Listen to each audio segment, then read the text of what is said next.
નમસ્કાર વિદ્યાર્થી મિત્રો. આગળ આપણે પાંચમા પ્રકરણની અંદર સપુષ્પી વનસ્પતિઓની બાહ્ય રચના વિશે વાત કરી.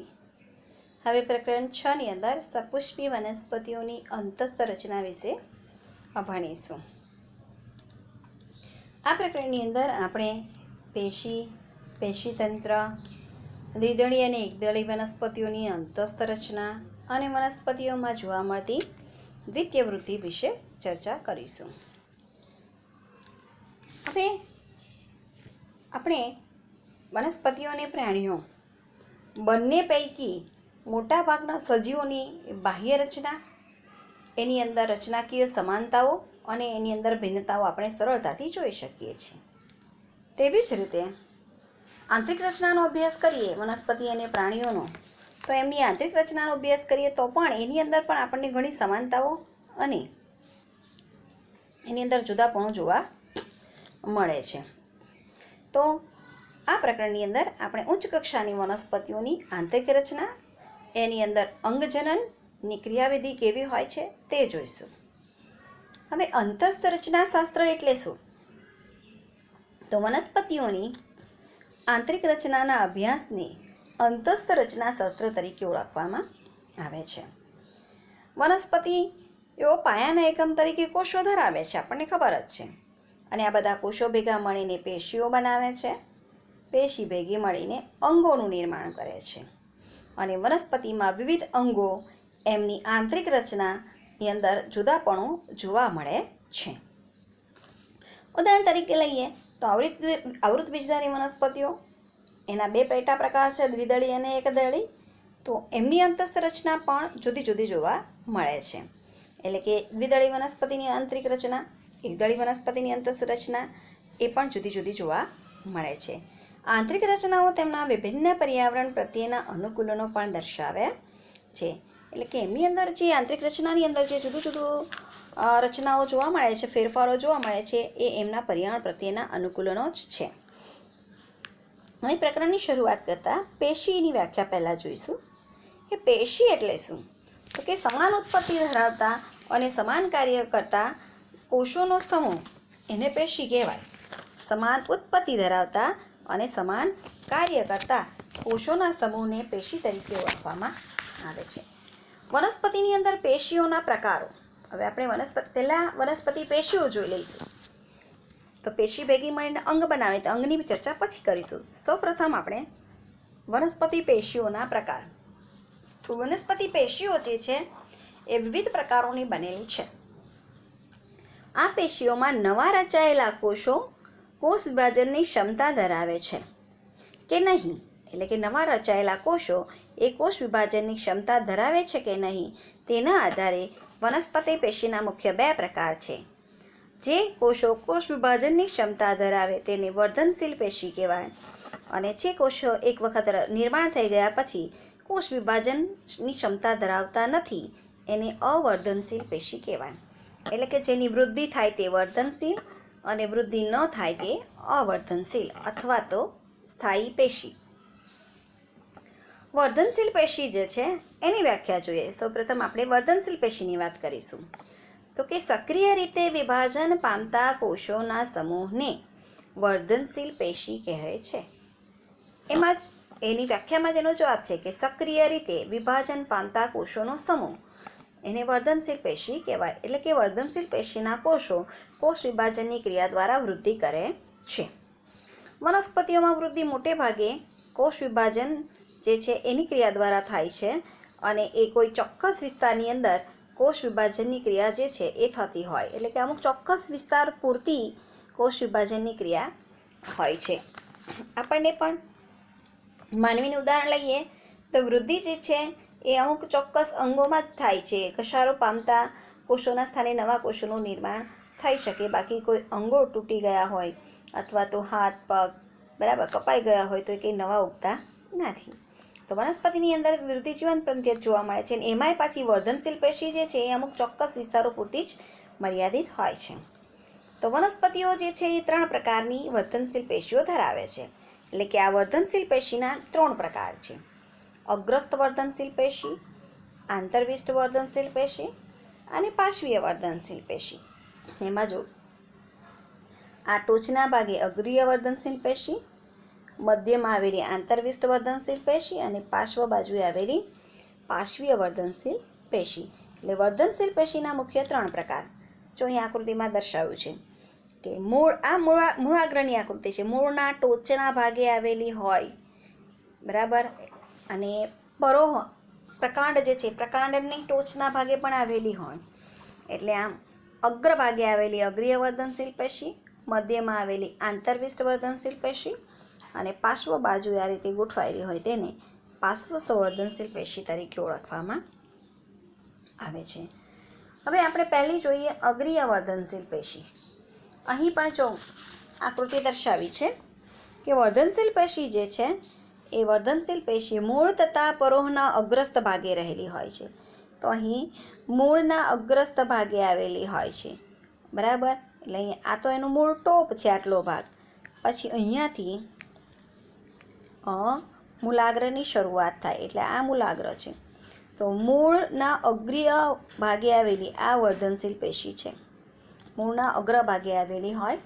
અથવા તો બાજુની આકૃતિમાં જો ક્યાં તો એ પરોહતંત્ર એટલે કે પ્રકાંડમાં ક્યાં આવેલી હોય તો કે પરોહતંત્ર હવાઈ ભાગ, પ્રકાંડ એ હવાઈ ભાગ છે એટલે પરોહનો ભાગ કહેવાય આને. તો આ જે છે ને એ પરોહની આકૃતિ છે. તો પરોહના અગ્રીય ભાગે આવેલી અહીંયા જો આટલે આ પરોહ અગ્રીય વર્ધનશીલ પેશી દર્શાવેલી છે. એટલે મૂળ તથા પરોહના અગ્રસ્થ ભાગમાં રહેલી અને પ્રાથમિક પેશીઓનું નિર્માણ કરતી વર્ધનશીલ પેશીને અગ્રીય વર્ધનશીલ પેશી કહે છે.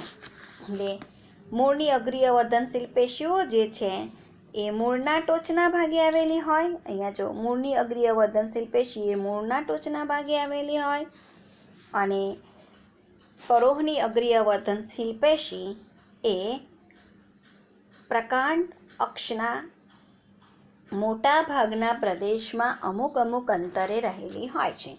અહીં જો પરોહની અગ્રીય વર્ધનશીલ પેશી અહીંયા પણ દર્શાવેલી છે, બરાબર. પર્ણોનું નિર્માણ અને પ્રકાંડના વિસ્તરણ દરમિયાન પણ અહીંયાથી જો આ કક્ષકલિકા અહીંથી પર્ણનું નિર્માણ થાય, બરાબર, પ્રકાંડનું નિર્માણ થાય એટલે કે એની શાખાનું નિર્માણ થાય. તો કે પર્ણોના નિર્માણ અને પ્રકાંડના વિસ્તરણ દરમિયાન પરોહની અગ્રીય વર્ધનશીલ પેશીના કેટલાક કોષો જે છે એ નીચેની તરફ ગોઠવાય, આ કોષો નીચેની તરફ ગોઠવાય અને કક્ષકલિકાનું નિર્માણ કરે છે. આવી કક્ષકલિકાઓ જે છે એ પર્ણોની કક્ષમાં પણ હાજર હોય છે અને એ શાખા કે પુષ્પનું નિર્માણ કરવાની ક્ષમતા ધરાવે છે. એટલે પરોહની આકૃતિ દોરીએ તો જો હવાઈ ભાગ પરોહ, અહીંયા એની કક્ષકલિકા, પર્ણો એટલે એના પ્રકાંડની ગાંઠના ભાગેથી પર્ણો ઉત્પન્ન થાય અને ત્યાંથી નવી શાખાનું નિર્માણ થઈ શકે છે. એટલે આમ પરોહ જે છે એમાં અગ્રીય વર્ધનશીલ પેશીઓ પ્રકાંડ અક્ષના મોટા ભાગના પ્રદેશોમાં અમુક અંતરે આવેલી હોય છે. એટલે આવી ગાંઠના ભાગ અહીંયા વર્ધનશીલ પેશી હોય, આ ગાંઠના ભાગ તો અહીંયા પણ વર્ધનશીલ પેશી હોય. એટલે કે પ્રકાંડના ગાંઠના ભાગે વર્ધનશીલ પેશી હોય એટલે પર્ણો ઉત્પન્ન થઈ શકે, ત્યાંથી નવી શાખાનું નિર્માણ થઈ શકે છે. એટલે આમ એ કક્ષકલિકાનું નિર્માણ કરે છે. કક્ષમાં પર્ણો હાજર હોય, ત્યાંથી શાખાનું ઉત્પન્ન થઈ શકે, ત્યાંથી પુષ્પનું પણ નિર્માણ થઈ શકે છે. તો આ થઈ અગ્રીય વર્ધનશીલ પેશી. અગ્રીય વર્ધનશીલ પેશીનું મુખ્ય સ્થાન મૂળના અગ્રભાગે અને પરોહના અગ્રભાગે આવેલી હોય છે. હવે બીજી જોઈએ આંતરવિષ્ટ વર્ધનશીલ પેશી. તો આ જે આંતરવિષ્ટ વર્ધનશીલ પેશી જે છે એ પરિપક્વ પેશીઓની વચ્ચે એટલે કે સ્થાયી પેશીઓની વચ્ચે આવેલી હોય છે.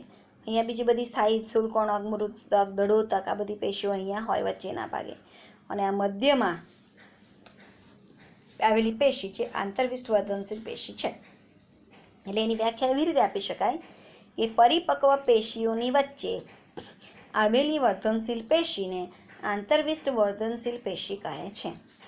એનું સ્થાન તો કે આ પેશીઓ જે છે એ ઘાસમાં અને શાકાહારી એટલે કે તૃણાહારી ચરતા પ્રાણીઓ જે છે એ ચરતા પ્રાણીઓ દ્વારા ખવાઈને અધૂર થયેલા વનસ્પતિના ભાગોની જગ્યાએ પુનઃનિર્માણ પામતા ભાગમાં જોવા મળે છે. ગાર્ડનની અંદર અથવા તો જંગલમાં ઘાસ ઉગેલું હોય અથવા ખેતરોની અંદર અમુક પડતર ખેતરોની અંદર, તો ત્યાં ઢોર જે છે એને ગોવાળ ચારવા લઈ જાય છે, અને એ જે લોકો એ જે ઘાસ છે એ ચરી જાય પછી થોડાક સમય, અઠવાડિયા 15 દિવસ પછી ફરી પાછા ત્યાં પાછું એ ઘાસ જે છે એ નિર્માણ પામે છે. એટલે કે ચરાઈ થઈ ગયેલું ઘાસ, એટલે કે ઢોર દ્વારા ચરાઈ ગયેલું ઘાસ એ આવું નાનું થઈ જાય અને ફરી પાછું અમુક દિવસ પછી એ મોટું થઈ જાય છે. તો એ અગ્રીય વર્ધનશીલ એ આંતરવિષ્ટ વર્ધનશીલ પેશી જે છે એ આંતરવિષ્ટ વર્ધનશીલ પેશી એ તૃણાહારી ચરતા પ્રાણીઓ દ્વારા ખવાઈને દૂર થઈ ગયેલા વનસ્પતિના ભાગોની જગ્યાએ નવા વનસ્પતિના ભાગોનું પુનઃનિર્માણ કરે છે. એટલે આમ અગ્રીય વર્ધનશીલ પેશી અને આંતરવિષ્ટ વર્ધનશીલ પેશી બંને પ્રાથમિક વર્ધનશીલ પેશીઓ છે, કારણ કે તેઓ વનસ્પતિ જીવનની શરૂઆતમાં દેખાય છે અને તે પ્રાથમિક વનસ્પતિના દેહના નિર્માણમાં ભાગ લે છે. એટલે કે કુમળા પ્રકાંડ, કુમળું ઘાસ, બરાબર, એ ઘાસ ચરાઈ જાય ફરી પાછું નિર્માણ પામે. એટલે આમ અગ્રીય વર્ધનશીલ પેશી અને આંતરવિષ્ટ વર્ધનશીલ પેશી એ વનસ્પતિ જીવનના શરૂઆતમાં જોવા મળે છે. ત્યાર પછી ત્રીજો પ્રકાર છે પાર્શ્વીય વર્ધનશીલ પેશી. તો પાર્શ્વીય વર્ધનશીલ પેશી જે છે એ ઘણી વખત વનસ્પતિઓના મૂળ અને પ્રકારના પરિપક્વ ભાગોમાં આવેલી વર્ધનશીલ પેશીઓ કે જે ચોક્કસ રીતે કાષ્ઠીય અક્ષ ઉત્પન્ન કરે છે. અને પ્રાથમિક વર્ધનશીલ પેશી એ પ્રકાંડની એક વખત પ્રાથમિક વર્ધનશીલ પેશી નિર્માણ થઈ ગયા પછી પ્રકાંડની જાડાઈમાં વધારો કરે છે અને મૂળની જાડાઈમાં વધારો કરે છે. એટલે કે એને દ્વિતીય વર્ધનશીલ પેશી કહેવાય, કારણ કે તે પ્રાથમિક વર્ધનશીલ પેશીના નિર્માણ થઈ ગયા બાદ જોવા મળે છે. જો અગ્રીય વર્ધનશીલ પેશી, આંતરવિષ્ટ વર્ધનશીલ પેશી એ પ્રાથમિક વર્ધનશીલ પેશી છે, જ્યારે પાર્શ્વીય વર્ધનશીલ પેશી આ બંને પેશીના નિર્માણ થઈ ગયા બાદ જોવા મળે એટલે એને પાર્શ્વીય વર્ધનશીલ પેશી અથવા તો દ્વિતીય વર્ધનશીલ પેશી તરીકે ઓળખવામાં આવે છે. એટલે સેકન્ડરી અથવા તો લેટરલ દ્વિતીય વર્ધનશીલ પેશી કહેવાય અથવા તો પાર્શ્વીય વર્ધનશીલ પેશી કહેવાય. આ પાર્શ્વીય વર્ધનશીલ પેશીના કોષો નળાકાર હોય છે. ઉદાહરણ તરીકે પુલીય એધા, બાહ્ય એધા, આંતરપુલીય એધા અને ત્વક્ષેધા એના ઉદાહરણ છે. એટલે કે દ્વિતીયક પેશીના નિર્માણ માટે જવાબદાર છે. ખાસ યાદ રાખજો, પાર્શ્વીય વર્ધનશીલ પેશી એ દ્વિતીય પેશીઓના નિર્માણ માટે જવાબદાર છે. અને આ જ પ્રકરણની અંદર આપણે વધારે ડિટેલમાં જોઈશું ત્યારે હું સમજાવીશ કે પુલીય બાહ્ય એધા શું છે, આંતરપુલીય એધા કોને કહેવાય અને ત્વક્ષેધા કોને કહેવાય તેની વાત કરીશું. અથવા તો શોર્ટમાં એક ઉદાહરણ લઈએ કે જ્યારે કોઈ વનસ્પતિ કુમળી હોય તો એનું પ્રકાંડ લીલું હોય છે. જેમ જેમ એ મોટી થતી જાય તો એ વનસ્પતિનું થડમાં રૂપાંતર થાય. જેમ કે લીમડો, બરાબર, નું થડ એ ઘણા વર્ષો પછી કેટલું કાષ્ઠીય થડ જોવા મળે છે. તો એની અંદર આ જે થડ જાડું બનવાની પ્રક્રિયા જે છે એ દ્વિતીય વૃદ્ધિના પરિણામે જોવા મળે છે અથવા તો પાર્શ્વીય વર્ધનશીલ પેશીના કારણે જોવા મળે છે. એટલે પાર્શ્વીય વર્ધનશીલ પેશી જે છે એ મૂળની જાડાઈ વધારે અને પ્રકાંડની એટલે કે થડનું જાડું બનાવવાનું કામ પાર્શ્વીય વર્ધનશીલ પેશીનું છે. પ્રાથમિક અને દ્વિતીય વર્ધનશીલ પેશી એમ બંનેના કોષ વિભાજનોને અનુસરીને બનતા નવા કોષો રચના અને કાર્યની દ્રષ્ટિએ વિશિષ્ટીકરણ પામી વિભાજન પામવાની ક્ષમતા ગુમાવે છે. એટલે કે પ્રાથમિક અને દ્વિતીય વર્ધનશીલ પેશી એ એક વખત નિર્માણ પામી ગયા પછી હવે એના કોષો જે છે એ રચના અને કાર્યની દ્રષ્ટિએ વિશિષ્ટીકરણ પામી જાય. એટલે કે જુદા જુદી રચના અને કાર્યને આધારે એમનું વિભેદન થઈ જાય અને ત્યાર પછી એ કોષો વિભાજન પામતા નથી. તો આવા કોષો સ્થાયી કે પરિપક્વ કોષો તરીકે ઓળખાય છે. એ જ સ્થાયી પેશી રચે છે અને એ સ્થાયી પેશી રચે છે. એટલે કે પ્રાથમિક અને દ્વિતીય વર્ધનશીલ પેશી જે છે એક વખત નિર્માણ પામી ગઈ અને જુદી જુદી રચના અને કાર્યના આધારે એમની વહેંચણી થઈ જાય ત્યાર પછી એ કોષ વિભાજનની ક્ષમતા ગુમાવી દે છે અને પછી એ એક સ્થાયી પરમેનન્ટ ટિશ્યુ બની જાય છે અને પછી એ કોષો વિભાજન પામતા નથી. એટલે આમ પ્રાથમિક વનસ્પતિ દેહના નિર્માણ દરમિયાન અગ્રીય વર્ધનશીલ પેશી એ અધિસ્તરીય પેશીઓ, આધાર પેશીઓ અને વાહક પેશીઓ ઉત્પન્ન કરે છે. એટલે હવે આપણે અહીં બીજા પ્રકારની ચર્ચા થઈ ગઈ કે બીજો પ્રકાર કયો છે, સ્થાયી કે અવર્ધનશીલ પેશી. તો સ્થાયી કે અવર્ધનશીલ પેશી એટલે શું? તો એક વખત પ્રાથમિક અને દ્વિતીય વર્ધનશીલ પેશીના કોષોમાં કોષ વિભાજન થવાથી ઉત્પન્ન થતા નવા કોષો જે છે એ રચના અને કાર્યની દ્રષ્ટિએ વિશિષ્ટીકરણ પામી કોષ વિભાજન ક્ષમતા ગુમાવે છે અને આવા કોષોને સ્થાયી કોષો તરીકે ઓળખવામાં આવે છે. ઉદાહરણ તરીકે આ પ્રાથમિક વર્ધનશીલ પેશી અને દ્વિતીય વર્ધનશીલ પેશીના કોષો છે. એમાંથી કેટલાક કોષો જે છે એ મૃદુતક પેશી બનાવી દેશે, કેટલાક દૃઢોતક પેશી બનાવી દેશે, કેટલાક સ્થૂલ કોણક, જલવાહક, અન્વાહક, બરાબર. અને હવે પછી એ જલવાહક અને અન્વાહકના કોષો કોષ વિભાજન પામતા નથી. એ મૃદુતકના કોષો પણ કોષ વિભાજન પામીને નવી પેશી બનાવી શકતા નથી. તો આવા કોષો કે જે કોષ વિભાજન ક્ષમતા ગુમાવે છે એને સ્થાયી કોષો તરીકે ઓળખવામાં આવે છે. એટલે સ્થાયી પેશી અને એ સ્થાયી કોષો ભેગા મળીને સ્થાયી પેશી બનાવે છે અને સ્થાયી પેશી જે છે એ ફરીથી વિભાજન ક્ષમતા ધરાવતા નથી, એટલે કે ફરીથી કોષ વિભાજન કરી શકતા નથી. એટલે સ્થાયી પેશીના મુખ્ય બે પ્રકાર છે, સરળ પેશી અને જટિલ પેશી. એટલે કે સરળ સ્થાયી પેશી અને જટિલ સ્થાયી પેશી. હવે સરળ પેશી એટલે કેવા? તો કે સરળ પેશી એટલે એમના કોષો જે છે એ રચના અને કાર્યમાં એક સરખા કોષો હોય. રચના અને કાર્યમાં એક સરખા કોષો એને સરળ પેશી. ઉદાહરણ તરીકે મૃદુતક, સ્થૂલકોણક, દળોતક, એમાં હમણાં જોઈશું આપણે. અને જટિલ પેશી એટલે એની અંદર વિવિધ પ્રકારના કોષો હોય, એટલે કે જલવાહક અને અન્વાહક.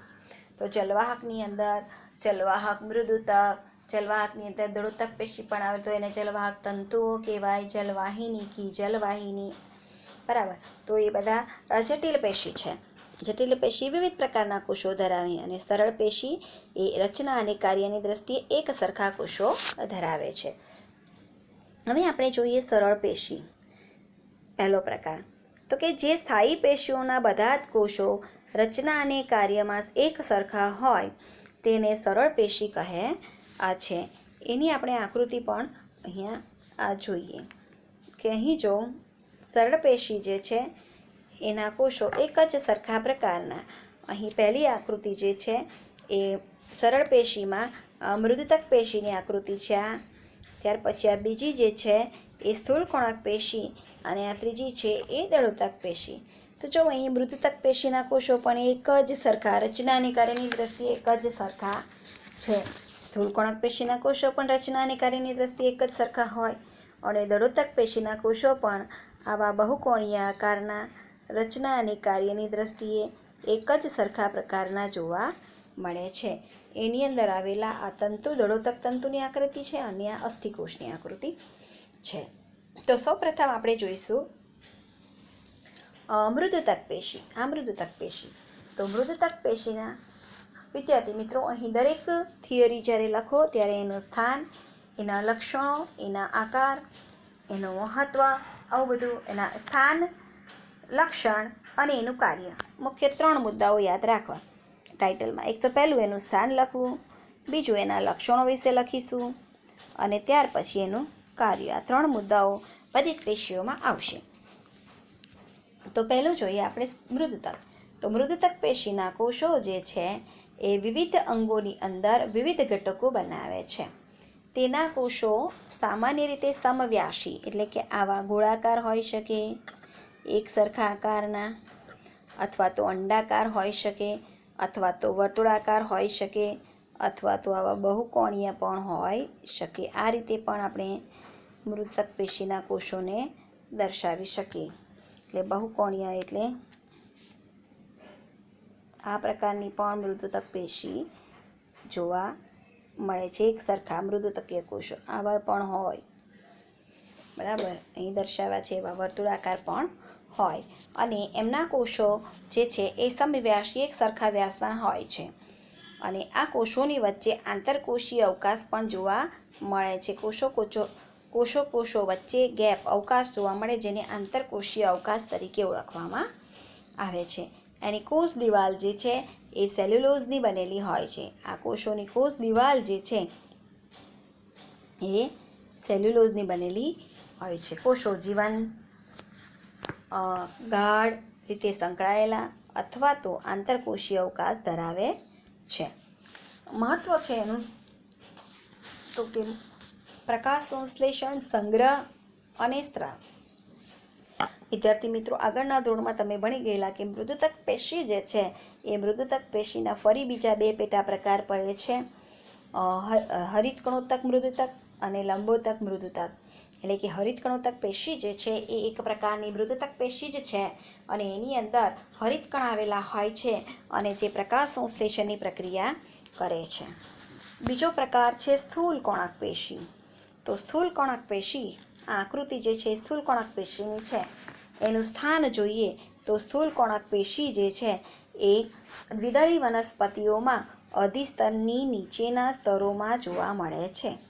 જો સ્થાન દ્વિદળી વનસ્પતિઓના અધિસ્તરના નીચેના સ્તરોમાં આવેલી હોય છે. એક નોંધ ખાસ છે અહીંયા કે એકદળી વનસ્પતિ અને વનસ્પતિના ભૂમિગત ભાગોમાં તેનો અભાવ હોય છે. એટલે કે એકદળી વનસ્પતિ અને વનસ્પતિનો ભૂમિગત ભાગ કયો તો કે મૂળ, બરાબર, એની અંદર એ જોવા મળતી નથી. તે એક સરખા સ્તર કે ટુકડાઓમાં જોવા મળે છે. એ આપણે એની આકૃતિ પરથી જોઈએ કે એની અંદર એક સરખા સ્તરો અથવા તો ટુકડાની અંદર એ જોવા મળે છે. એટલે અધિસ્તર હોય અને એ અધિસ્તરની અંદર આ રીતે અધિસ્તર પહેલું હોય ને પછી અહીંયા સ્થૂળ કોણક પેશી આમ ગોઠવાયેલી હોય છે, ક્યાં તો એ ટુકડા સ્વરૂપે અથવા તો સળંગ આમ ગોઠવાયેલી જોવા મળે. તે ખૂણાઓમાં ખૂબ જ સ્થૂલન ધરાવતા કોષોની બનેલી છે. એટલે એને કોણક એટલે કોણ એટલે ખૂણો. આ જોઈએ ખૂણાના ભાગે રેડ ટપકા દર્શાવ્યા છે. ખૂણાના ભાગે એ વધુ સ્થૂલિત થયેલી હોય એટલે એને સ્થૂલ કોણક કહેવામાં આવે છે.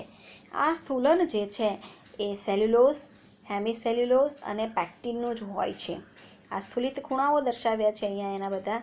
તો આ ખૂણાઓનું સ્થૂલન જે છે એ સેલ્યુલોઝ, હેમિસેલ્યુલોઝ અને પેક્ટિનની જમાવટ અહીંયા થયેલી હોય એના કારણે એ સ્થૂલિત થયેલી જોવા મળે છે. એટલે કે આપણે જ્યારે સૂક્ષ્મદર્શક યંત્રની અંદર એને અભિરંજિત કરીને જોઈએ તો એ ખૂણાના ભાગે વધુ સ્થૂલિત થયેલી જોવા મળે છે. એનો આકારની વાત કરીએ તો અંડાકાર, વર્તુળાકાર કે બહુકોણીય આકારની જોવા મળે છે. તો અહીં આપણે આ રહી સ્થૂળ કોણક પેશી, એનું સ્થાન જોયું, બરાબર. દ્વિદળી વનસ્પતિના અધિસ્તરના નીચેના ભાગમાં, એકદળી વનસ્પતિ અને વનસ્પતિના ભૂમિગત ભાગમાં જોવા મળતી નથી. સ્તર કે ટુકડામાં વિભાજિત હોય. ખૂણાના ભાગે સેલ્યુલોઝ, હેમિસેલ્યુલોઝ અને પેક્ટિનનું સ્થૂલન જોવા મળે છે. તો આ વાત થઈ સ્થૂળ કોણક પેશીની, બરાબર. તે ઘણી વખત હરિતકણ પણ ધરાવે છે અને ત્યારે એ ખોરાકનો સંચય કરે છે. એટલે કે એવું જરૂરી નથી કે હરિતકણોત્તક પેશી જ હરિતકણ ધરાવે. સ્થૂળ કણક પેશી પણ ઘણી વખત હરિતકણ ધરાવે છે અને આંતરકોષીય અવકાશ એની અંદર જોવા મળતો નથી. એ એકદમ નજીક એના કોષો ગોઠવાયેલા હોય છે અને એનું કાર્ય છે કોમળા, તરુણ પ્રકાંડ અને પર્ણદંડ જેવા વનસ્પતિના વિકાસ પામતા ભાગોને યાંત્રિક આધાર પૂરો પાડવો. કુમળા, પ્રકાંડ અને પર્ણદંડ જેવા વનસ્પતિના વિકાસ પામતા ભાગો જે છે એને યાંત્રિક આધાર પૂરો પાડે છે. એટલે સ્થૂળ કોણક પેશીને જીવંત યાંત્રિક પેશી તરીકે પણ ઓળખવામાં આવે છે. હવે આગળ જોઈએ ત્રીજો પ્રકાર, દળોતક પેશી. તો તે લાંબા, પાતળી અને લિગ્નિનથી સ્થૂલિત પામેલી કોષ દિવાલ યુક્ત સાંકડા કોષોની બનેલી છે. તે થોડા કે વધારે ગળતો ધરાવે છે. આ દળોતક પેશી જે છે ને એ તમે માઇક્રોસ્કોપમાં આપણે જ્યારે સેક્શન લઈશું ત્યારે જોઈશું કે સરસ મજાના સેફ્રેનિનથી અભિરંજિત કરીએ ને તો ગુલાબી રંગના કોષો આ બેન્ઝીન આકારે ગોઠવાયેલા હોય અને એકદમ ખીચોખીચ એના કોષો ગોઠવાયેલા હોય છે. બિલકુલ આંતરકોષીય અવકાશ હોતો નથી અને સામાન્યતઃ એના કોષો એ જે મૃત અને જીવરસ વગરના હોય છે. એટલે દળોતક પેશીને મૃત યાંત્રિક પેશી કહેવાય, જ્યારે સ્થૂલકોણક પેશીને જીવંત યાંત્રિક પેશી તરીકે ઓળખવામાં આવે છે. એટલે પરીક્ષાની અંદર ટ્વિસ્ટ કરીને પ્રશ્ન પણ આવે તો કે મૃત યાંત્રિક પેશી સમજાવો તો દળોતક પેશી અને જીવંત યાંત્રિક પેશી તો સ્થૂલકોણક પેશી. તો દળોતક પેશીના કોષો જે છે એ લાંબા હોય, પાતળી અને લિગ્નિનથી સ્થૂલિત થયેલી કોષ દિવાલયુક્ત હોય, સાંકડા કોષોની બનેલી હોય અને થોડાક કે વધારે ગરતો ધરાવે છે. સામાન્યતઃ મૃત હોય, જીવરસ વગરના હોય. હમણાં કીધું તેમ કોષો વચ્ચે આંતરકોષીય અવકાશ હોતો નથી અને રચના, ઉત્પત્તિ અને વિકાસની વિવિધતાના આધારે દળોતક પેશી 2 પ્રકારની હોય છે. એની રચના, એની ઉત્પત્તિ અને વિકાસની વિવિધતાને આધારે દળોતક પેશી 2 પ્રકારની હોય છે. એક છે દળોતક તંતુઓ અને બીજા અસ્થિકોષો. તો એની આકૃતિ પણ આપણે અહીં જોઈએ કે દળોતક તંતુઓ અને આ આકૃતિ અહીંયા મેં દોરી છે. જો આ દળોતક તંતુઓની આકૃતિ છે અને આ અસ્થિકોષોને જો એની અંદર આ ગર્તો દેખાડેલા છે કે ભાઈ કોષો પર લિગ્નિનનું એક સરખું સ્થૂલન થયેલું હોય છે. તેથી કોષ દિવાલ મજબૂત અને સ્થિતિસ્થાપક અને પાણી માટે અપ્રવેશશીલ છે. આ થોડું વધારાનું નોલેજ આપણે ટેક્સ્ટબુકમાં આવ્યું નથી કે ભાઈ એના કોષો પર લિગ્નિનનું એક સરખું સ્થૂલન થયેલું એટલે આમ તમને એક સરખી ગુલાબી રંગની દળોતક પેશી જોવા મળે અને કોષ દિવાલ એમની ખૂબ મજબૂત હોય, સ્થિતિસ્થાપક હોય અને પાણી માટે અપ્રવેશશીલ હોય છે. હવે દળોતક તંતુઓની વાત કરીએ તો તે વનસ્પતિના વિવિધ અંગોમાં જોવા મળે છે. આ દળોતક તંતુઓ જે છે એ વનસ્પતિના વિવિધ અંગોમાં, જો આંકડો ટેક્સ્ટબુકમાં છે આપેલી તેની વાત કરીએ તો આ તંતુઓ વિવિધ અંગોમાં લાંબા છે, પાતળા છે અને અહીંથી અણીવાળા છે. જો લાંબા, પાતળા અને અણીદાર હોય છે. કોષોની દિવાલ જાડી લિગ્નિનથી સ્થૂલિત થયેલી હોય છે. એટલે આ એની કોષ દિવાલ છે, બરાબર. અહીં જાડી કોષ દિવાલ ધરાવે છે અને લિગ્નિનનું સ્થૂલન થયેલું હોય છે અને મોટે ભાગે વનસ્પતિના વિવિધ ભાગોની અંદર, સમૂહની અંદર આ દળોતક તંતુઓ ગોઠવાયેલા હોય છે. આ તો એક જ તંતુ દોરેલો છે, આવા અનેક તંતુઓ સાથે ગોઠવાયેલા હોય છે. અસ્થિકોષો. આ આકૃતિ છે અસ્થિકોષ. તો અસ્થિકોષો કેવા હોય તો કે ગોળાકાર હોય, અંડાકાર હોય, નળાકાર હોય અને ખૂબ જ સાંકડા અવકાશ ધરાવતા અતિશય સ્થૂલિત મૃત કોષો છે. તો આ અસ્થિકોષોની આકૃતિ છે. તેઓના ઉદાહરણ જોઈએ તો દળોતક પેશી ક્યાં ક્યાં આવેલી હોય છે.